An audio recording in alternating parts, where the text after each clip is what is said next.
Good evening, everyone. Thank you so much for being part of Joyasonyelive, and I apologize for keeping you waiting there, but we are here and the show must go on. As usual, we'll be talking about trending political stories and economic stories like we would do today, where we'll be talking about how we can survive the end of the fuel subsidy regime as prices keep fluctuating. Since the 29th of May, when President Bola Tinubu picked a battle that many Nigerian leaders over the years avoided, some fought and lost, which is the total removal of fuel subsidy. Its attendant ripple effect, which includes the reviewed pump price of petrol from 189 naira to 570 naira, and then now, which is at 617 naira per litre, has been received by Nigerians with horror, as the move has affected prices of commodities, transportation, services, among others. Although the Senate President recently, that's Senator Goodluck, recently promised workers would have their salaries reviewed upwards, what is indeed that palliative that Nigerians are waiting for that would cushion the effect of fuel subsidy removal? That's what I'll be discussing with my guest who's seated in the studio right now, Dr. Akintunde Ogunshola. He's an economic expert and a social commentator. Thank you so much for being part of the program. Thank you very much. It's my pleasure to be here with you today. Yes, I feel honored. But we're talking about surviving the end of fuel subsidy regime, and I know that this is what Nigerians just want to know. And I hear that this is the time when some businesses can take advantage and thrive. Is that even possible? All right, talking about businesses taking advantage of this, there's no advantage per se, though there are little opportunities, but the advantages are very few. It rather is disadvantages and winding down for so many businesses this time, because the cost of running the business is actually going high. Cost of transportation, cost of running the business, cost of power, is actually going up. And that's affecting so many businesses now. They can't even afford to increase the salary of their staff from what they used to pay. And the staff are grumbling that they need to augment, their salary to be commensurate with what's going on. Meet up with what's going on. Mm-hmm. So it's actually no good time for businesses now, because inflation rates figure also came out to, getting close to almost 25%. Which is the highest, for so many years now. Nigeria is actually going through tough times now, but we are asked to be patient that very soon everything is going to be all right. Right. I like where you ended that statement. Everything is going to be all right. What are those indicators that should make Nigerians discomfortable? Because we know that other governments, when they even thought about it, Nigerians would have been on the street, but it's quiet and Nigerians seem to be taking it in. First of all, why do you think that is? And then what can make us have this relief? What cushioning effect would indeed be the relief? I think what has made Nigerians to be calm is because during the elections, all the presidential candidates actually agreed and promised that they were going to remove the subsidy, and all Nigerians were also in support of that.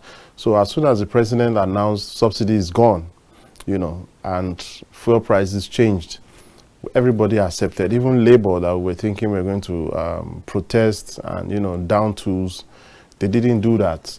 They also said, okay, yes, this subsidy regime is long overdue, to let it go, and accepting that subsidy should go is what has actually, put us where we are today. Government no longer regulates the prices anymore. Now it is the forces of the market, the rate of dollars, the price of crude oil, and also the cost of transporting, shipping these products down to Nigeria. Those are the things that actually make up for the price of these products in the country.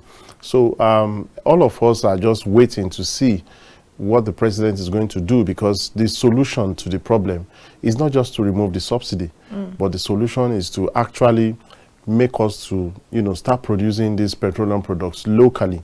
There's something I also read today that even the president now, in 2011 or 2012, when President Goodluck Jonathan wanted to remove the subsidy, he told the president then that you have to make sure that the refineries are working before you can remove subsidy. Is in the papers. It is. However, what's going on with our refineries? It seems like it's such a big hurdle to fix the refineries in Nigeria. Could that be the reason why he says, since this can't be done, let's put the cart before the horse? I think the pressure that made the president to, move like that is because of the perceived fraud that everybody perceive in this subsidy regime. People believe that there's fraud, and truly we have actually seen the evidence. We've seen that the consumption rate of the country has dropped. So obviously it means, yes, there used to be some kind of fraud in the level of consumption that the NNPC was turning out then. So there's actually fraud, and the president wanted to curb this fraud in this subsidy regime. That's why he couldn't even think of what palliative, putting the refineries in order. He just said, no, from the day one, he just said subsidy is gone. Right. And everybody were, we all applauded and said, okay, yes, if this is the way to go, let's see how it goes. Having it in mind that Dangote refinery was also commissioned within that period. And people said, okay, since Dangote was commissioned, that means they will soon start production. And it means we'll now cut down importation. So everybody now relaxed and said, okay, let's see how this will go. But Dangote is not yet up. They said the refinery will start working by August. Yeah, first week of August. First week of August. Well, that's just about 2 weeks' time. We hope this refinery will actually commence that. But I think the president will have actually waited for the refinery to be up before removing the subsidy. That's one. Then secondly, it should have also planned a very good palliative just for the 2 or 3 months that we are going to feel all this pain. Right. But the president just, because of the corruption in that subsidy, he just removed the subsidy. A lot of people have said we saved as much as 400 million naira, billion per month. Naira, yes, per month. And in our naive calculation, Nigeria so far has saved 400 billion naira as it is. When should we start hearing about the rollout of these palliatives? I mean, NLC can give the government so much time. Yes, talking about the palliative, the president, turned out the 8,000 naira, which I cash applaud. That will be given to about 12 million Nigerians, 12 million households. Which is an idea that many Nigerians have actually given it a down thumb. I frowned. I was the first person to scream out, how can you want to give cash palliative? It's not workable. It's not workable. Also talking about palliative, the problem we have in the country is that everyone looks at the center, the federal government, but no one is even talking about the state government. Some state governments have given palliative.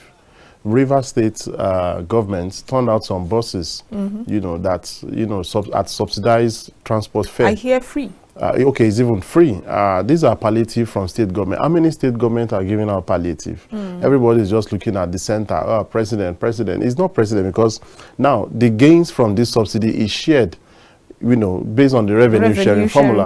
Exactly. So it's not as if 400 billion that we are saving is going to only the federal government. It's being shared between all the states and local governments, and nobody is holding the governors of the states responsible for the palliative is supposed to give them. So I think Nigerians should also move to holding the state governors responsible for palliative. They should give them some palliative, or possibly, give some allowances if they cannot increase the salaries.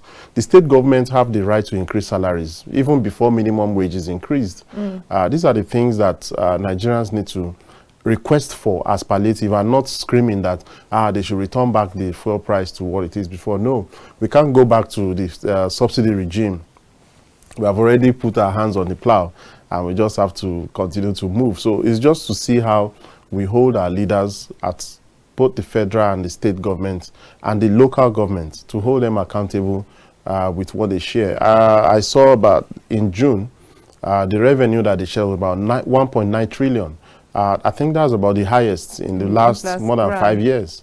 1.9 trillion for FACT to share. That means a lot of income revenue is now going to the states. far above what they actually budgeted that they were going to get. So the state also have enough funds, you know, to cushion the effect. And most especially, we have another problem, which is the food security. Exactly. We are not only battling with the fuel scarcity, we are also battling with food security too. Which had dire reports before the fuel subsidy was removed. Yes, so that's also there to battle with. So, and the fuel subsidy, the hike in the price of fuel is also affecting the price of food also. So there's a way government needs to look for, you know, a soft landing for Nigerians so that these pains and sufferings will be alleviated by the government. Okay. Now, you just said we can't go back to the fuel subsidy regime rather. Why not? It doesn't seem like this government is ready to roll out. And the Nigerians are facing harrowing realities at the moment. Why I said we can't go back is because we should be looking forward. And looking forward means let us begin to produce this fuel and diesel and kerosene and gas locally. That is the way forward. So not going back and say, let's continue importing, let's be subsidizing. No, then it means we are going back to Egypt. But Nigeria doesn't seem to be ready for this reality of fuel being produced. So I think, do you think the government should consider really going back just so that everything is in place? Okay, if we are relying on Dangote refineries, it's in place before we now decide to go on this subsidy. Apparently Nigerians support the government. Yeah, we can't go back to that era because of, we know we are, you know, just what you said, we are saving 400 billion. It's a lot of money to be paying. And even if we, we are still in the subsidy regime, it's going to be higher than that because of the exchange rate. Mind you, the exchange rate, the more it's going up, the more the subsidy. Right. So we are talking of 400 billion. Adibin is now that the dollar to the naira is 800 or 850, going to 900 now. We are going to be talking about 600 billion per month. So we are saving a lot of money. So we can't say we are going back. Rather, what we are saving should be used to fix the refineries and ensure that they are working. Even if we can get just 2 working, while Dangote is also working. It won't put so much pressure on the naira. That will not put so much pressure on the naira. Our naira will, you know, we bounce back very strong, and the economy is going to be viable. And then the president can now also focus on the electricity that he promised Nigerians to be affordable and accessible. We have not even got into that. We are still battling with fuel price, you know, and all that. So there are still so much challenge for this government to solve, though they are just barely 60 days in office. Barely 60 days, and all of a sudden Nigerians are facing so much pain. You must admit that it's really tough for Nigerians. Yeah, that's why I said they have actually put the cart before the horse. They didn't, you know, think about how to bring palliatives to the table before taking away the subsidy. They didn't think about how we're going to fix our refinery within 6 months or within 4 months, giving themselves timelines for them to solve the problem. But they just said subsidy is gone. So that's why we are facing the problem. They have a, you know, roadmap to subsidy removal. Yeah, we will have, you know, planned all what we need to do. Labor, all the stakeholders, Labor, NNPC, and other stakeholders will have been properly carried along, you know, in this. And that's why we are here. But we believe that we are going to be out of it as soon as we cut down importation of petroleum products. Okay, let's talk about the food security or the food insecurity that Nigeria seems to be facing at the moment. What would be your suggestion to government if they want to solve this problem? For the food security, yes, we are now in the farming season. First of all, government needs to turn out seedlings for farmers to actually go to the farm to plant.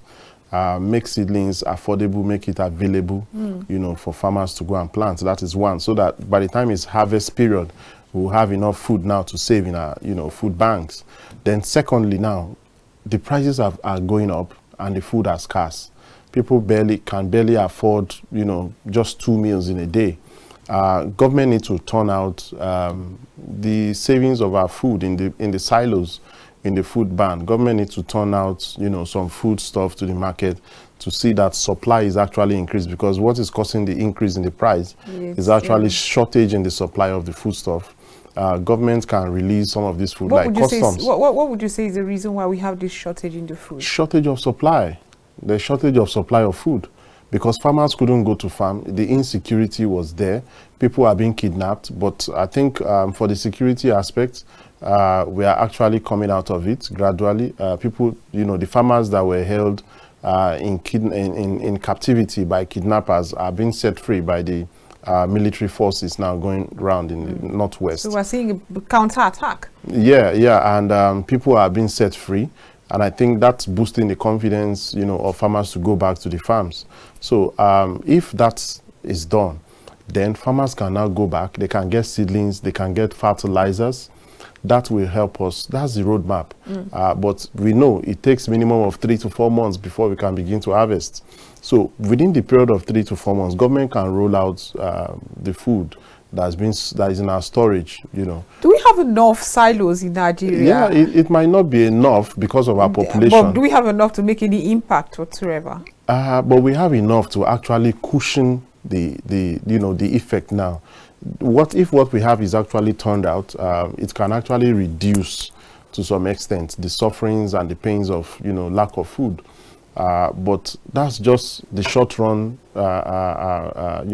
solution. We need to actually make our farmers to go back to the farm, give them all the incentives that can encourage them to go back to the farm, like the fertilizers, the seedlings. I'm sure you must have read about the food state of emergency on food security. And when you looked at the plan the government has, does it give you confidence that it would indeed see that yeah, of course. Many of us actually applauded that because that's the first time. Many Nigerians have been clamoring that why don't you declare state of emergency on food security, and successive government have been telling us we have not gotten to that level. But this government have taken the bull by the horn by declaring state of emergency, and we all said yes. That means it's actually hearing what people are feeling, from the feelers in all the part of the country, and that's why I did that. And looking at their plans, I think all these things I'm saying is also part of the plans, to see that they get fertilizers to the farmers, and to also see that they get improved seedlings to the farmers so that they can plant. We have the arable land in the country for us to farm and grow our own food rather than importing food. We have all what it takes, but for insecurity, that's why we are where we are. But I think the security situation is actually improving, and we have the chances of producing our food. But also there's something important that usually affects our harvest, which is flood. Exactly. You will recall in 2022 that flood ravaged over about 12 states in the country and washed away all what we planted and all that. So we need to also watch out for that. I think NIGER has given some directive, precautions on that. So we also need to watch that, because flood is also one natural disaster, that causes food shortage in the country. So those are the things that government needs to actually look into. I agree with you, but very often when NIGER gives these projections, it ends at projections, and Nigeria seems not to know what to do to mitigate the flood and the attendant effect of it. What would be your suggestion? I mean, now we can plan. Now, my suggestion to that is, what I see is when NIGER give that information out, they just give it out once and then they go back.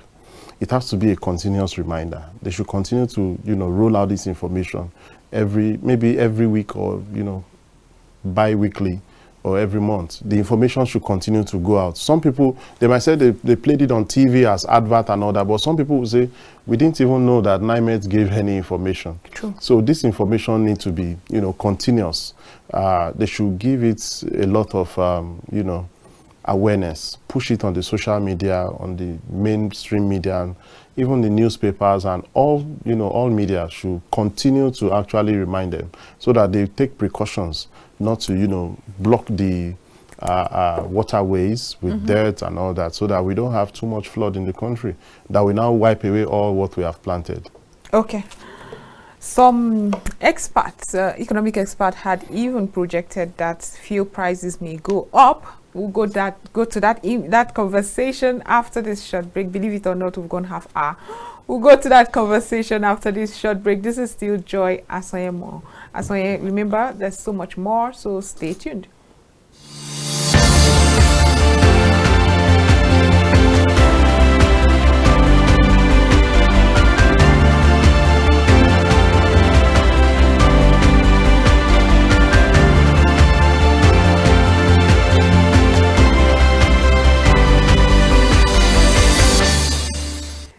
Welcome back from that short break. This is still Joyasonyelive, where we're discussing how we can survive the end of fuel subsidy regime, and we had taken the conversation and discussed how the government can do more in churning out those palliative they had promised earlier. Now we will go to where economic experts are telling Nigerians to brace up, as we would be having more.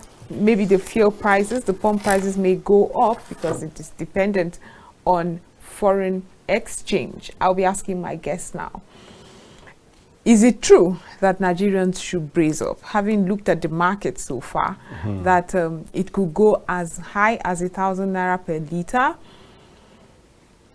And do you think we will survive it? No, you don't. We don't need to put fears into the hearts of Nigerians. Just brace up; it will still go up, and then people say, where are we going? So we don't need to put fears into people. I think it will come down. Just like we said, we are expecting the local production to commence maybe in the next 1 month. That's what they said. But me, I'm preparing my mind for 2 months. 2 months? Yes, by September. Why September? Because I don't want disappointment. Dangote Refinery said they will start. You're protecting your heart. First, yes, I don't want heartbreak.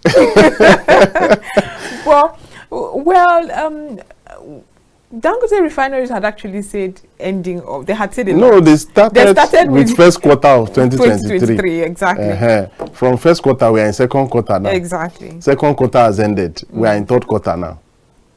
Do you think the past administration was rushing Dangote so we have that launch by President Muhammad Buhari?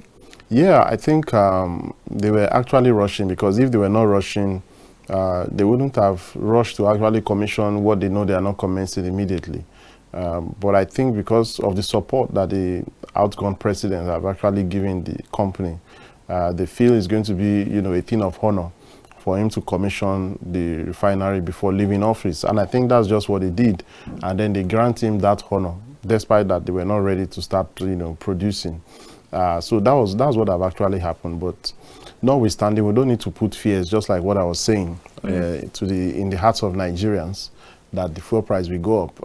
What we should be putting our eyes on is actually the exchange rate. The exchange rate is going high. I said it's going close to 900 now. It's actually going up. And that is what is determining what the fuel price will be, alongside with the price of the crude.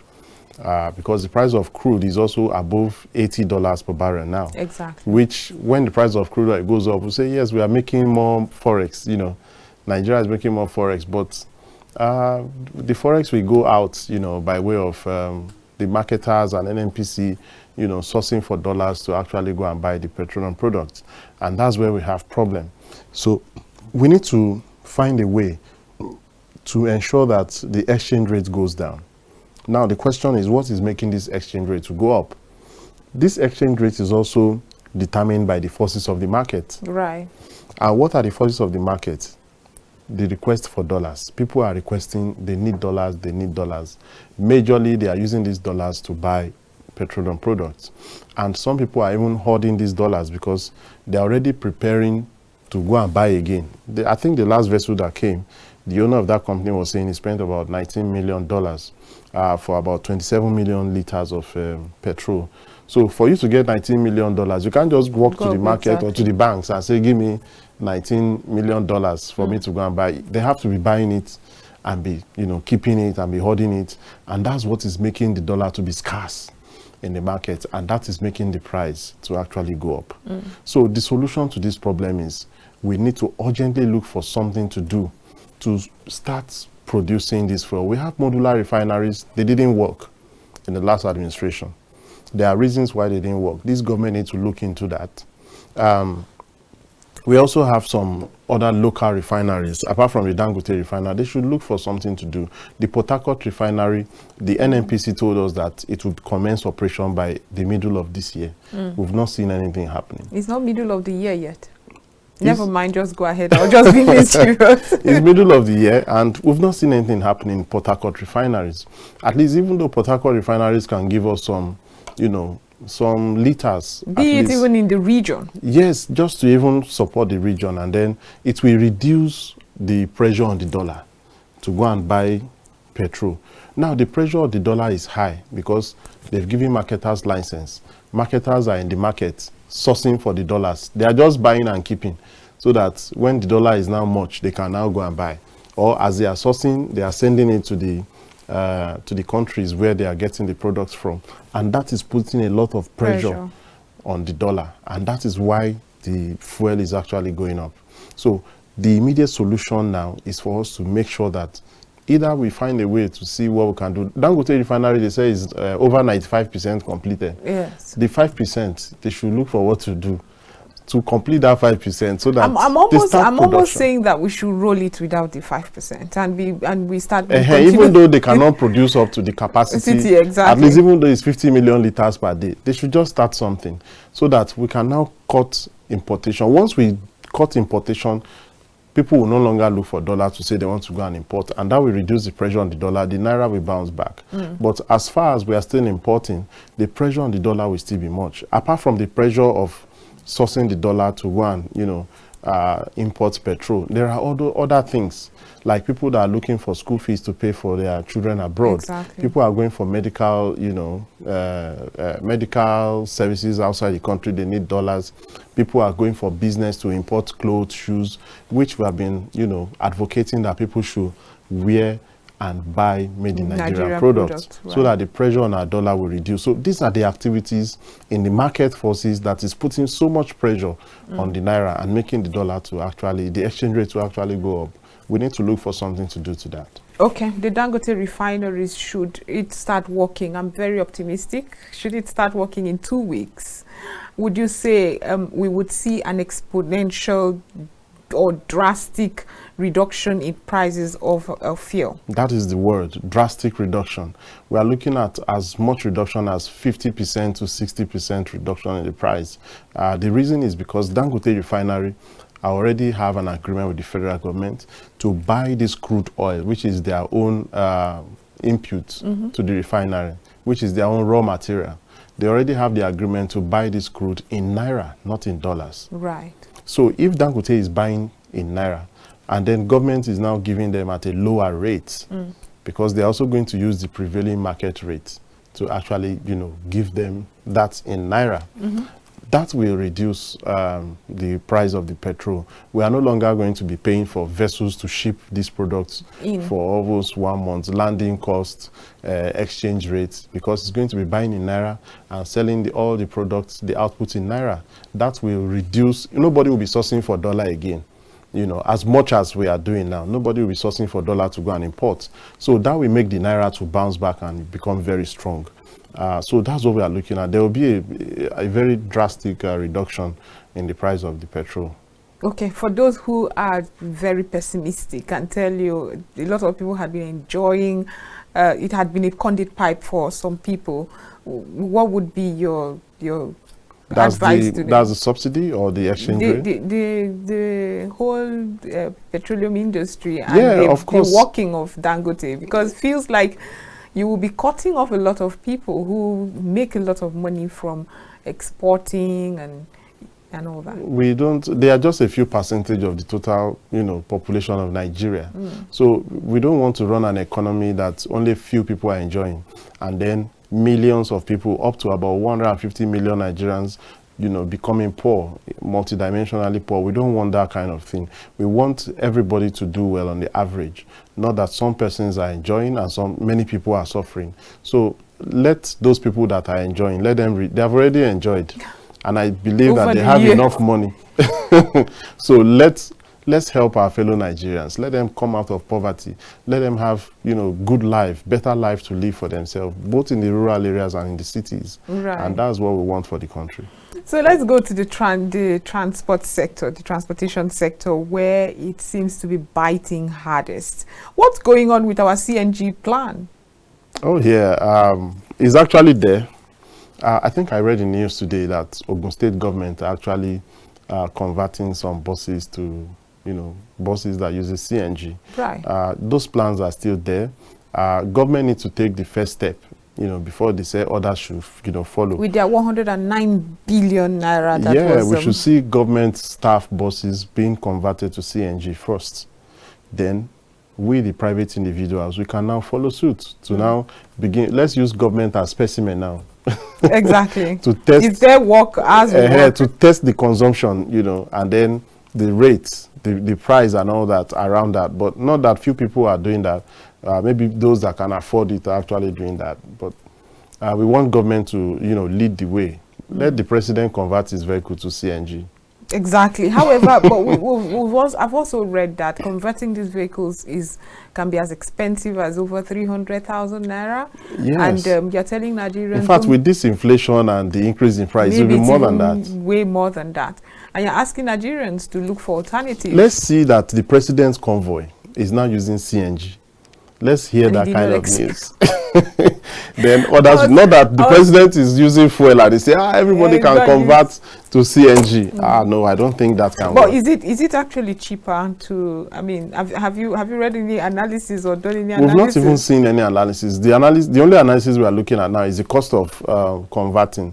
And then if we are talking of converting, we are also talking about the fuel price will soon come down when we start producing locally. Right. Now, if you spend 400,000, for example, to go and convert your vehicle to gas, it means that when the price of fuel now goes down, you will go and convert. Please, it's for a win-win. For the environment, it's cleaner emission. So it means once you convert, you just continue to use gas. But isn't there a switch? Isn't there supposed to be like a switch? You go petrol, you go gas. Yes, I think that works for the generators. I think today my generator parts importer was calling me today saying that there's this gas for your generator set instead of fuel, that there's a switch where you can turn to gas, there's a switch you can turn to petrol and all that. And I said, okay, I'm going to as an economist, I said I'm going to sit down and count my costs, right, and then look at the risk, because it's not just about cost.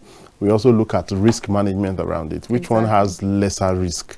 Then we go for it. If the risk is so high, and then we say because it's so cheap, let's just jump into it, and then we are now, high risk. I get really afraid of, especially gas. Gas can be highly inflammable, very. Anything can happen, and the brings out heat.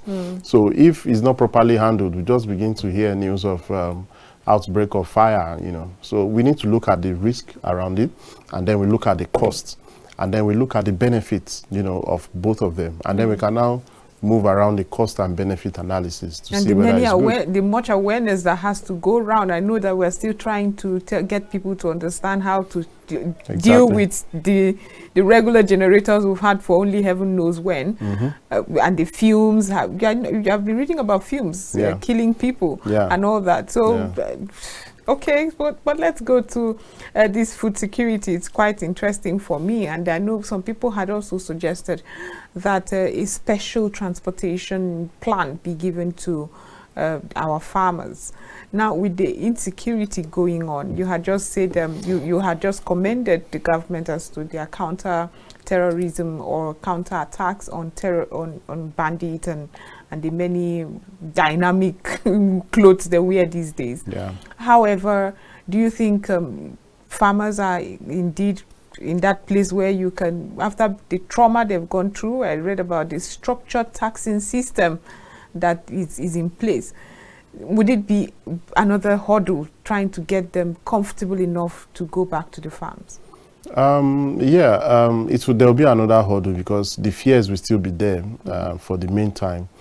Somebody that have passed through a lot of torments, will still have that fear. Even when they say, nothing is happening here, you will still be afraid to go to the farm, to farm. But I think with the presence of the military guys, the police, like a kind of escort to the farm, And what I heard they do is that they do cluster kind of farming. Let's say farmers in a particular local government now, they go to farm, all the farmers go to farm in like 5 people's farm together with escort of security. And then when they go there, they do that farm, then they shift to another place like that, and then they complete the farming for the whole local government, just to avoid the insecurity of these guys. And I think that is working. That's actually working in the particular place. I heard they are doing that. I think somewhere, even in FCT here, some local governments, you know, some communities are actually practicing that, and it's working. That will help them a lot. But talking about providing special incentive for them, remember, the corruption level in Nigeria has not gone. The corruption is still there. When you give somebody money and say, go and share to the farmers, he will carry half of that money and put in his pocket first. That's the past administration. This is renewed hope. Okay. It's not angels. This is renewed hope. So I'm hoping there is a more stringent method. Monitoring and evaluation. Right. You know, when you give somebody money, you monitor how the person is implementing it, and then you audit the process, and then, you know, ensure that you give credibility to that process so that people can have confidence. Because when the president said he's sharing 8,000, people don't have confidence. They say, how sure are we that it will get to us? That's true. Yeah, because what has happened in the past has actually made people to lose confidence in all this. So what I actually expect is to do more, you know, provide more enabling environment for them to operate. Just what Nigerians need. Nigerians don't need them to give them money, give them palliative, give them this. Just give them a conducive environment. Give them power, give them roads, you know, allow fuel price to go down. You will see they are going to perform a lot of things, and then our GDP will continue to go up. Right. I mean, I listened to some comedy skits earlier. Somebody said that I really miss President Muhammad Buhari. The guy was like a father to us. I could not stop laughing. Because of what we are facing. Yeah, because of what we are facing now. So in your parting words to us right now, what would you say Nigerians should do just so that this 620 naira per liter really, the effect is not too much on our mental health and on our economy?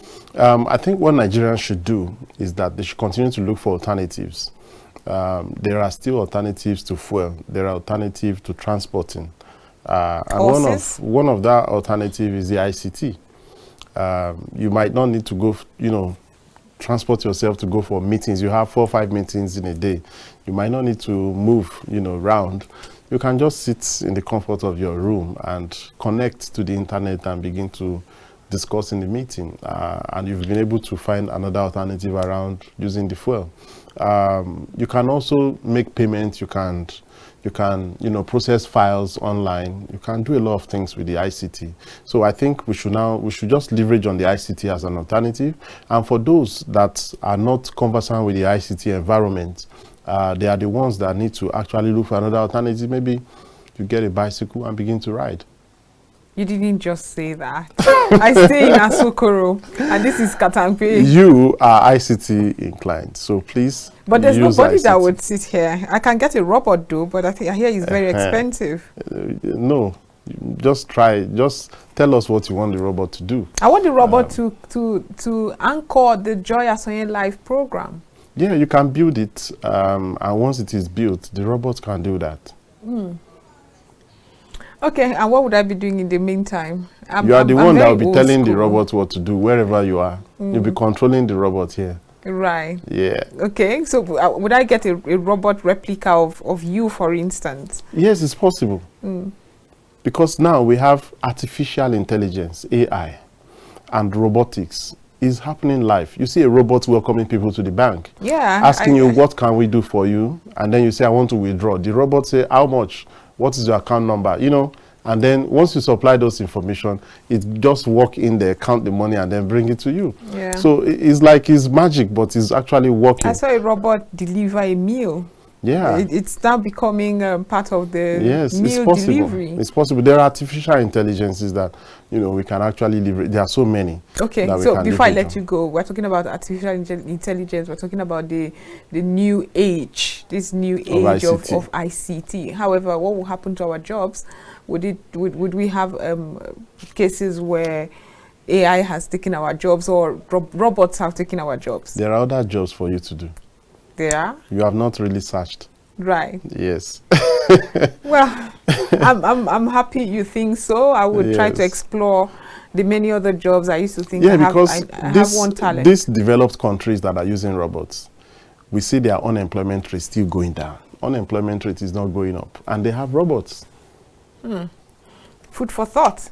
Dr. Akintunde Ogunshola, economic expert, thank you so much for being part of the program. All right, thank you. It's my pleasure to be here again. It is my pleasure to host you, but this is where we draw the curtains on Joyasonyelive. Thanks for being part of the program. We'll be back tomorrow with plenty more, so do have a wonderful evening.